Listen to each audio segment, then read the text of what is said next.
Welcome back ಎಲ್ರಿಗೂ the flavours of ನಮ್ಮೂರು ಚಾನಲ್ಗೆ ನಿಮ್ಮೆಲ್ರಿಗೂ ಸ್ವಾಗತ. ಯಾರಾದರೂ ಹೊಸ ವೀಕ್ಷಕರಾಗಿದ್ದರೆ ದಯವಿಟ್ಟು ಸಬ್ಸ್ಕ್ರೈಬ್ ಮಾಡಿ. ಹಳೆ ವೀಕ್ಷಕರಾಗಿದ್ದರೆ ನಿಮ್ಮ ಫ್ರೆಂಡ್ಸ್ ಆ್ಯಂಡ್ ಫ್ಯಾಮ್ಲಿಗೆ ಶೇರ್ ಮಾಡಿ, ಸಪೋರ್ಟ್ ಮಾಡಿ. ನನ್ನ ಚಾನಲಲ್ಲಿ ಇನ್ನೂ ಎಷ್ಟೋ veg and non veg recipes ಇದೆ, ಅದನ್ನು ಕೂಡ ನೋಡ್ಕೊಂಬನ್ನಿ. ನೋಡಿ, ಇದೆಲ್ಲ ನಾನು ಮಾಡ್ತಕ್ಕಂಥ ರೆಸಿಪೀಸ್. ಹಾಗೆ ನನ್ನ ಚಾನಲ್ನ ಸಪೋರ್ಟ್ ಮಾಡಿ, ನಮಗೂ ಸಪೋರ್ಟ್ ಮಾಡಿ. ಇವತ್ತು ನಾನು ಮಾಡ್ತಿರೋದು ತರಕಾರಿ ಸಾಗು, which is a healthy recipe ಅಂತ ಹೇಳ್ತೀನಿ. ಹೆಂಗೆ ಮಾಡೋದು ಅಂತ ನೋಡೋಣ ಬನ್ನಿ. ನಾನಿಲ್ಲಿ ತೋರಿಸ್ಕೊಟ್ಟ ಎಲ್ಲ ಸಾಮಗ್ರಿಗಳನ್ನ ಮಿಕ್ಸಿಗೆ ಹಾಕ್ಕೊಳ್ಳಿ. ಗಸಗಸೆ, ಸೋಂಪು, ಗೋಡಂಬಿ, ಚಕ್ಕೆ, ಲವಂಗ, ಶುಂಠಿ, ಬೆಳ್ಳುಳ್ಳಿ, ಕಾಯಿ ತುರಿ, ಹುರಿಗಡಲೆ. ಇವಾಗ ಕಾಯಿ ತುರಿ 1 ಕಪ್ಪಷ್ಟು. ಆ್ಯಂಡ್ ಈ ಮಿಕ್ಸಿಗೆ ಈ ಮಿಶ್ರಣಕ್ಕೆ ಕಾಯಿ ತುರಿನ ಮೇನ್ ಇಂಗ್ರೀಡಿಯೆಂಟ್ ಅಂತ ಹೇಳ್ತೀನಿ. ನೆಕ್ಸ್ಟ್ ಕೊತ್ತಂಬರಿ ಹಾಕ್ಕೊಂಡಿದ್ದೀನಿ. ನೀವು ಇಲ್ಲಿ ಕೊತ್ತಂಬರಿ ಜೊತೆಗೆ ಪುದೀನ ಕೂಡ ಹಾಕ್ಕೋಬೋದು, ಹಾಗೆ ಹಸಿಮೆಣ್ಸಿನ್ಕಾಯಿ ಕೂಡ ಹಾಕ್ಕೋಬೋದು. ನಾನು ಖಾರದ ಪುಡಿ ಹಾಕೋದ್ರಿಂದ ನಾನು ಹಸಿಮೆಣ್ಸಿನ್ಕಾಯಿನ ಸ್ಕಿಪ್ ಮಾಡ್ಕೊಂಡಿದ್ದೀನಿ. ನೆಕ್ಸ್ಟು ಪುದೀನ ಟೇಸ್ಟ್ ನನಗೆ ಈ ಸಾಗಲ್ಲಿ ಇಷ್ಟ ಆಗದೇ ಇರೋದು ಕಾರಣ ನಾನು ಪುದೀನಾನ ಸ್ಕಿಪ್ ಮಾಡ್ಕೊಂಡಿದ್ದೀನಿ. ಇದೆಲ್ಲ ಹಾಕ್ಕೊಂಡು ಚೆನ್ನಾಗಿ ಫೈನ್ ಪೇಸ್ಟ್ ಮಾಡ್ಕೊಳ್ಳಿ. ನೆಕ್ಸ್ಟು ಗ್ಯಾಸ್ ಹಚ್ಚಿ ಅದ್ರ ಮೇಲೊಂದು ಬಾಣಲೆ ಇಟ್ಟು ಅಥವಾ ಕುಕ್ಕರ್ನೇ ಇಟ್ಟು, ನೀವು ಪ್ರೆಷರ್ ಕುಕ್ಕರಲ್ಲಿ ಹಾಕ್ಕೊಂಡು ಬೇಯಿಸ್ಕೊತೀವಿ ಅಂತ ಅಂದರೆ ಕುಕ್ಕರ್ ಹಾಕ್ಕೊಳ್ಳಿ. ಇಲ್ಲ ನಾನು ನಿಧಾನಕ್ಕೆ ಬೇಯಿಸ್ಕೊತೀನಿ ಅಂತ ಅಂದರೆ ನೀವು ಬಾಣಲಿ ಅಥವಾ ಯಾವ್ದಾದ್ರು ಪ್ಯಾನಲ್ಲಿ ಮಾಡ್ಕೊಬೋದು. ಇದಕ್ಕೆ ಸ್ವಲ್ಪ ಎಣ್ಣೆ ಹಾಕ್ಕೊಂಡು ಸಾಸಿವೆ, ಜೀರಿಗೆ, ಕಡಲೆಬೇಳೆ, ಉದ್ದಿನಬೇಳೆ ಇದಷ್ಟು ಹಾಕ್ಕೊಂಡು ಸಾಸಿವೆ ಚಿಟಪಟ ಅನ್ನೋವರೆಗೂ ವೆಯ್ಟ್ ಮಾಡಿ. ಇಲ್ಲ ಅಂತ ಅಂದರೆ ಸಾಸಿವೆ ಫುಲ್ ಕಹಿ ಬರೋ ಚಾನ್ಸಸ್ ಇರುತ್ತೆ. ಇಲ್ಲಿ ನಿಮಗೆ ಕಡಲೆಬೇಳೆ ಅಥವಾ ಉದ್ದಿನಬೇಳೆ ಬೇಡ ಅಂತ ಅಂದರೆ ನೀವು ಸ್ಕಿಪ್ ಕೂಡ ಮಾಡ್ಕೊಬೋದು. ಬಟ್ ತಿನ್ಬೇಕಾದ್ರೆ ಏನೋ ಒಂಥರ ಚೆನ್ನಾಗಿರುತ್ತೆ ಕಡಲೆಬೇಳೆ, ಉದ್ದಿನಬೇಳೆ. ಸೊ ಅದಕ್ಕೆ ನಾನು ಹಾಕ್ಕೊಂಡಿದ್ದೀನಿ. ಇಲ್ಲಿ ಬೇರೆ ಯಾವುದೋ ಯೂಟ್ಯೂಬ್ ಚಾನಲಲ್ಲಿ ನೋಡಿದಾಗ ಇಲ್ಲಿ ಯಾರೂ ಕಡಲೆಬೇಳೆ ಅಥವಾ ಉದ್ದಿನಬೇಳೆ ಹಾಕ್ಕೊಂಡಿರಲಿಲ್ಲ, ಬಟ್ ನನ್ನ ಟೇಸ್ಟಿಗೆ ನಾನು ಹಾಕ್ಕೊತಿದ್ದೀನಿ.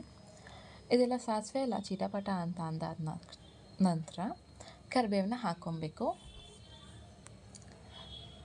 ನೋಡಿ, ಇಲ್ಲಿ ಎಣ್ಣೆ ಜಾಸ್ತಿ ಕಾದಿಲ್ಲ, ಸೊ ಅದಕ್ಕಾಗಿ ಒಂದು ಸ್ವಲ್ಪ ಲೇಟಾಗಿ ತೊಗೊಳುತ್ತೆ. ನಿಮ್ಮ ಮನೇಲಿ ಏನಾದರೂ ಎಣ್ಣೆ ಜಾಸ್ತಿ ಕಾದಿದ್ರೆ ಲೋ ಫ್ಲೇಮ್ ಇಟ್ಕೊಂಡು ಚಟಪಟ ಅನ್ಸ್ಕೊಳ್ಳಿ. ಇಲ್ಲ ಅಂತ ಅಂದರೆ ಹೈ ಫ್ಲೇಮಲ್ಲೇ ಇಟ್ಕೊತೀನಿ ಅಂತಂದರೆ ಸೀದೋಗ್ಬಿಡುತ್ತೆ ಎಲ್ಲನೂ. ಸೊ ಅದಕ್ಕೆ ಲೋ ಫ್ಲೇಮಲ್ಲೇ ಇಟ್ಕೊಂಡು ಈ ಥರದ್ದನ್ನೆಲ್ಲ ಮಾಡ್ಕೊಳ್ಳಿ, ಆಯಿತಾ. ನೆಕ್ಸ್ಟು ನಾನು ಇದಕ್ಕೆ ಕರಿಬೇವನ್ನ ಹಾಕ್ಕೊಂಡಿದ್ದೀನಿ. ಕರಿಬೇವೆಲ್ಲ ಚಿಟಪಟ ಅಂದ ತಕ್ಷಣ ಸ್ವಲ್ಪ ಈರುಳ್ಳಿ ಹಾಕ್ಕೊಂಡಿದ್ದೀನಿ. ಇಲ್ಲಿ ನಾನು ಈರುಳ್ಳಿ ಎಲ್ಲ ಚಿಕ್ಕ ಚಿಕ್ಕದಾಗಿ ಕಟ್ ಮಾಡ್ಕೊಂಡು ಹಾಕ್ಕೊಂಡು ಫ್ರೈ ಮಾಡ್ತಾಯಿದ್ದೀನಿ. 1 ಅಥವಾ 2 ಈರುಳ್ಳಿ ಸಾಕು, ಜಾಸ್ತಿ ಹಾಕ್ಕೊಳ್ಳೋಕೆ ಹೋಗ್ಬಿಡಿ. ನಾನು ಇಲ್ಲಿ 1 ಈರುಳ್ಳಿ ಹಾಕ್ಕೊಂಡಿದ್ದೀನಿ. 1 ಈರುಳ್ಳಿ ಹಾಕ್ಕೊಂಡು ಚೆನ್ನಾಗಿ ಫ್ರೈ ಮಾಡ್ಕೊಬೇಕು. ನೋಡಿ, ಈ ಥರ ಫ್ರೈ ಮಾಡ್ಕೊಂಡಿದ್ದೀನಿ. ಇದಕ್ಕೆ 1 ಬೌಲ್ ಆಫ್ ಟೊಮೆಟೋಸ್ನ ಆ್ಯಡ್ ಮಾಡ್ಕೊಂಡಿದ್ದೀನಿ. ಹಣ್ಣು ಟೊಮೆಟೊ ತೊಗೊಳ್ಳಿ ಆದಷ್ಟು, ಏಕೆಂದರೆ ನಾವು ಹುಳಿ ಅಥವಾ ನಿಂಬೆ ರಸ ಅಥವಾ ಹುಣಸೆ ಹುಳಿ ಏನೂ ಹಾಕೋತಿರ್ಲಿಲ್ಲ. ಆ ಟೊಮೊಟೊಯಿಂದನೇ ಹುಳಿ ಬರಬೇಕು ಅಂತಂದರೆ ಹಣ್ಣಾಗಿರೋ ಟೊಮೊಟೊನ ಚೂಸ್ ಮಾಡ್ಕೊಂಡು ಕಟ್ ಮಾಡ್ಕೊಂಡು ಹಾಕ್ಕೊಳ್ಳಿ, ಆಯಿತಾ. ಇದೆಲ್ಲ ಚೆನ್ನಾಗಿ ಬೇಯ್ಕೋಬೇಕು, ಅಥವಾ ಏನೋ ತಳ ಹಿಡಿದ್ಬಿಡುತ್ತೆ, ಅವಾಗವಾಗ ಕೈ ಆಡಿಸ್ತೀರಿ. ಮತ್ತು ಇವಾಗಲೇ ನಾನು ರುಚಿಗೆ ತಕ್ಕಷ್ಟು ಉಪ್ಪನ್ನ ಹಾಕ್ಕೊತಿದ್ದೀನಿ. ಸ್ವಲ್ಪ ಚಿಟಿಕೆ ಅರಿಶಿನ ಹಾಕ್ಕೊಂಡು ಚೆನ್ನಾಗಿ ಫ್ರೈ ಮಾಡ್ಕೊಬೇಕು. ಅದೆಲ್ಲ ಬೇಯ್ಕೊಬೇಕು ಅಂತಂದರೆ ಟೊಮೆಟೊ ಆಗಲಿ ಈರುಳ್ಳಿ ಆಗಲಿ ಎಲ್ಲ ಬೇಯಬೇಕು. ಆ ಥರ ಬೆಂದ್ಕೊಂಡಿದ್ದಾದಮೇಲೆ ಗರಂ ಮಸಾಲ, ಧನಿಯಾ ಪೌಡರ್, ಚಿಲ್ಲಿ ಪೌಡರ್ ಹಾಕ್ಕೊಂಡು ಚೆನ್ನಾಗಿ ಮಿಕ್ಸ್ ಮಾಡ್ಕೊತಿದ್ದೀನಿ. ನಾನು ಗರಂ ಮಸಾಲ ಸ್ವಲ್ಪ ಅಷ್ಟೇ ಹಾಕ್ಕೊತಿರೋದು, ಲಾಸ್ಟಿಗೆ ತೋರಿಸೋದ್ನಲ್ಲ ಅದು.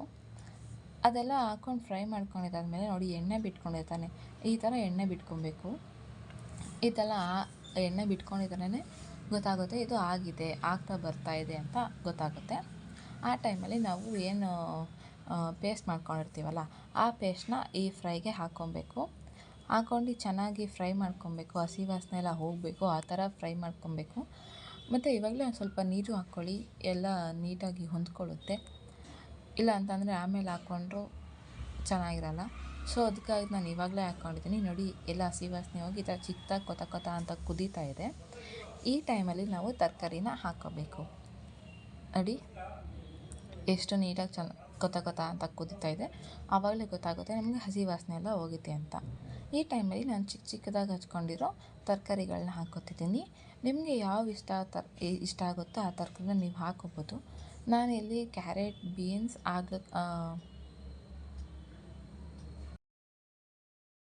ಹೀರೆಕಾಯಿ ಮತ್ತು ರ್ಯಾಡಿಶ್ನ ಹಾಕ್ಕೊಂಡಿದ್ದೀನಿ. ಇದೆಲ್ಲನೂ ಚಿಕ್ಕ ಚಿಕ್ಕದಾಗಿ ಕಟ್ ಮಾಡಿಕೊಂಡು ತೊಳೆದ್ಬಿಟ್ಟು ಇದಕ್ಕೆ ಹಾಕ್ಕೊಂಡಿದ್ದೀನಿ. ನಿಮ್ಗೆ ಯಾವುದಾದ್ರೂ ಫೇವ್ರೆಟ್ ವೆಜ್ಜೀಸ್ ಇದ್ದರೆ ಅದನ್ನು ಹಾಕ್ಕೊಬೋದು. ಲೈಕ್ ಆಲೂಗೆಡ್ಡೆ ಹಾಕ್ಕೊಬೋದು, ಇದಕ್ಕೆ ನೀವು ಬಟಾಣಿ ಕೂಡ ಹಾಕ್ಕೊಬೋದು, ಯಾವ್ದಾದ್ರು ಕಾಳಿದ್ರೂ ಕೂಡ ಹಾಕ್ಕೊಬೋದು. ಬಟಾಣಿ ಬೆಸ್ಟ್ ಅಂತ ಹೇಳ್ತೀನಿ. ಬಟಾಣಿ, ಆಲೂಗೆಡ್ಡೆ, ಕಾಲಿಫ್ಲವರ್ ಆ ಥರದ್ದೆಲ್ಲ ಹಾಕ್ಕೊಬೋದು. ಇದೆಲ್ಲ ಹಾಕ್ಕೊಂಡು ಎಷ್ಟು ಬೇಕೋ ಅಷ್ಟು ನೀರು ಹಾಕ್ಕೊಳ್ಳಿ. ಜಾಸ್ತಿ ನೀರು ಹಾಕ್ಕೊಳ್ಳೋಕೆ ಹೋಗ್ಬಿಡಿ, ಯಾಕಂತಂದರೆ ತೆಳ ಆಗೋಗ್ಬಿಡುತ್ತೆ, ಸಾಂಬಾರು ಟೈಪ್ ಆಗೋಗುತ್ತೆ. ನಮಗೆ ಸಾಗು ಥರ ಬೇಕಾಗಿದ್ದರೆ ಸ್ವಲ್ಪ ನೀರು ಹಾಕ್ಕೊಳ್ಳಿ. ನೋಡಿ ಅದೆಲ್ಲ ಮುಳುಗೋ ಅಷ್ಟೇ ಸ್ವಲ್ಪ ಹಾಕ್ಕೋಬೇಕು, ಜಾಸ್ತಿ ಹಾಕ್ಕೊಳ್ಳೋ ಹಾಗಿಲ್ಲ. ಇದನ್ನೆಲ್ಲ ಹಾಕ್ಕೊಂಡು ಅದನ್ನೆಲ್ಲ ಲಾಸ್ಟಿಗೆ ಒಂದು ಸಲ ಮಿಕ್ಸ್ ಮಾಡ್ಕೊಂಬಿಟ್ಟು 2 ವಿಷಲ್ ನಾನು ಕುಕ್ಕರಲ್ಲಿ ಕೂಗ್ಸಿರೋದ್ರಿಂದ 2 ವಿಷಲ್ ಕೂಗ್ಸ್ಕೊತೀನಿ. ನೀವು ಪ್ಯಾನಲ್ಲಿ ಮಾಡ್ತಿರತ್ತಂದರೆ ಅದು ಬೇಯೋವರೆಗೂ ಕಾಯಿರಿ. ಅದು ಬೆಂದಾದ ನಂತರ 2 ವಿಷಲ್ ಆದ ನಂತರ ನೋಡಿ ಈ ಥರ ಇದೆ ಔಟ್ಪುಟ್ಟು. ಔಟ್ಪುಟ್ ಅಲ್ಲ, ಫೈನಲ್ ಲುಕ್ ಅಂತ ಹೇಳ್ತೀವಿ. ಈ ರೆಸಿಪಿನ ಯಾರಾದರೂ ಟ್ರೈ ಮಾಡಿದರೆ ನಿಮ್ಮ ಮನೇಲಿ ದಯವಿಟ್ಟು ಕಮೆಂಟ್ ಮಾಡಿ ಹೇಗೆ ಬಂದಿದೆ ಅಂತ ಹೇಳಿ. ಇಷ್ಟ ಆಗಿದ್ದಲ್ಲಿ ನಿಮ್ಮ ಫ್ರೆಂಡ್ಸ್ಗೂ ಕೂಡ ಶೇರ್ ಮಾಡಿ. ನಮ್ಮ ಚಾನಲ್ನ ಸಬ್ಸ್ಕ್ರೈಬ್ ಮಾಡ್ಕೊಳ್ಳಿ. Thank you. ಈ ಚಾನಲ್ಗೆ ಏನಾದರೂ ಹೊಸಬ್ರಾಗಿದ್ದರೆ ನನ್ನ ಹಳೆ ರೆಸಿಪೀಸ್ನ ನೋಡ್ಕೊಬನ್ನಿ. ಮತ್ತೆ ಸಿಗೋಣ.